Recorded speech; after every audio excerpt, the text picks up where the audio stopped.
ఎవరికో చెప్పాల్సిన పని లేదు, మీరెవరికి జవాబు ఇవ్వాల్సిన అవసరం లేదు. మీ ఆత్మను మీరే ప్రశ్నించుకోండి, మీరు ఆలోచన చెయ్యండి అని నేను ప్రభుత్వ ఉద్యోగస్తులకు ఈ 4 జిల్లాలో ఉన్న వాళ్ళకి నేను విజ్ఞప్తి చేస్తున్నా. ప్రతి నెల మీ శ్రమ, మీ కష్టం మొదటి తారీఖు నాడ మీకు జీత భత్యాలు ఇవ్వాల్సిన బాధ్యత ప్రభుత్వాన్ని. కానీ చంద్రశేఖరరావు 10 సంవత్సరాలు తెలంగాణ రాష్ట్రంలో 20 తారీఖు వరకు విడతల వారిగా మీకు జీతాలు ఇచ్చి మిమ్మల్ని అడుక్కునే వాళ్ళుగా తయారు చేసింది చంద్రశేఖరరావు కాదా? ఇవాళ మీ ఆత్మగౌరవం నిలబెట్టడానికి మీ జీత భత్యాలు మొదటి తారీఖు నాడు, ప్రభుత్వ ఉద్యోగస్తులకు వచ్చే పెన్షన్లు 10 తారీఖు లోపల ప్రతి నెల క్రమము తప్పకుండా మీ ఖాతాలలో మేము వేస్తున్నాం కదా. మీరు ఆలోచన చేసి విజ్ఞతతోని ఈ పట్టభద్రుల ఎన్నికల్లో మీరు ఓటు వేయండి అని చెప్పి నేను వాళ్ళని అడుగుతున్నా. ఇవాళ నేను అడుగుతున్నా, ఐటీఐలు ఒకనాడు 1956లో పెట్టిన ఐటీఐలు ఈరోజు అక్కడ శిక్షణ తీసుకొని బయటకు వస్తే సర్టిఫికెట్తో బయటకు వస్తుండ్రు. వానికి శిక్షణ లేదు, సమాజంలో వాటికి విలువ లేదు. అక్కడ డీజిల్ మెకానిక్ అని అంబాసిడర్ కారులో రిపేర్ చేపిస్తే బయటకు వస్తే బెంచ్ కారు ఉంది. అంబాసిడర్ కారులో పని నేర్చుకొని వచ్చి బెంచ్ కార్ రిపేర్ ఎట్టకెళ్ళి చేస్తాడు. ఇవాళ ఎలక్ట్రికల్, మెకానికల్, ఫిట్టర్, టర్నర్ ఇట్లాంటి ట్రైనింగ్లు ఐటీఐలో ఉంటే ఆ ఐటీఐలలో ట్రైనింగ్ పొందిన సర్టిఫికెట్ తీసుకొని బయటకు వస్తే నాలుకకు గీసుకోవడానికి కూడా ఆ ఐటీఐ సర్టిఫికెట్లు పనిచేస్తలేవు.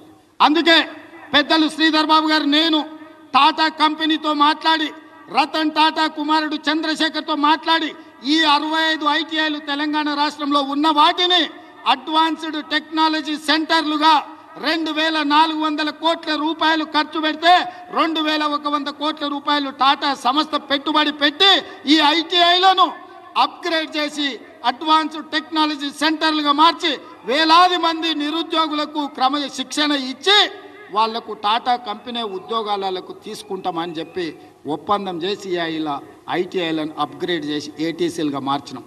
మేము మార్చింది నిజమైతే మీరు మాకు ఓటు వేయండి, మేము చెప్పింది అబద్ధమైతే మీరు మాకు ఓటు వేయాల్సిన అవసరం లేదని చెప్పి నేను ఈ సందర్భంగా అడుగుతున్నా. మిత్రులారా, ఈ దేశ జనాభా 140 కోట్లు. మొన్న జరిగిన ఒలింపిక్స్లో మీరు చూశారు, 140 కోట్ల జనాభా ఉన్న ప్రపంచంలోనే అత్యధిక జనాభా ఉన్న దేశంగా గుర్తింపు పొందిన భారతదేశం ఒలింపిక్స్లో ఒక్క గోల్డ్ మెడల్ కూడా తీసుకురాలే. 10 కోట్ల జనాభా ఉన్న సౌత్ కొరియా 32 మెడల్స్ తీసుకొచ్చుకున్నది. నేను శ్రీధర్ బాబు గారు సౌత్ కొరియా స్పోర్ట్స్ యూనివర్సిటీకి వెళ్తే ఒక్క యూనివర్సిటీ ఆ క్యాంపస్ వచ్చి 30 ఎకరాలలో ఉంది. మీ శాతవాహన యూనివర్సిటీ వచ్చేసి 300 ఎకరాలలో ఉంది. 30 ఎకరాలలో ఉన్న సౌత్ కొరియన్ స్పోర్ట్స్ యూనివర్సిటీలో 16 మెడల్స్ వచ్చినాయి. ఒక అమ్మాయి 3 గోల్డ్ మెడల్స్ తీసుకొచ్చింది ఆర్చరీలో. చిన్న దేశం, 10 కోట్ల జనాభా ఉండి 32 మెడల్స్ తెచ్చి ఒకే ఒక అమ్మాయి 3 గోల్డ్ మెడల్స్ ఆ దేశం తెస్తే 140 కోట్ల జనాభా ఒక్క మెడల్ కూడా తీసుకురాలి. అందుకే ఆలోచన చేసి మట్టిలో మాణిక్యాలను వెలికి తీయాలి, సానబట్టాలి, ఈ దేశ గౌరవ ప్రతిష్ట పెంచాలని యంగ్ ఇండియా స్పోర్ట్స్ యూనివర్సిటీని పబ్లిక్ ప్రైవేట్ పార్ట్నర్షిప్లో పెట్టి ఈ దేశంలో ఉండే క్రీడాకారులను, మారుమూల ప్రాంతాలలో ఉండే మట్టిలో మాణిక్యాలను వెలికి తీసి రాబోయే 2028 ఒలింపిక్స్లో తెలంగాణ నుంచే గోల్డ్ మెడల్ సాధించడానికి యంగ్ ఇండియా స్పోర్ట్స్ యూనివర్సిటీని తెలంగాణ రాష్ట్రం తీసుకొచ్చింది. ఇదే కాదు, ఇవాళ ఇంజనీరింగ్ చదువుకున్న వాళ్ళని చూస్తున్నాం. సంవత్సరానికి 1,10,000 మంది ఇంజనీరింగ్ సర్టిఫికెట్లు తీసుకొని బయటకు వస్తారు.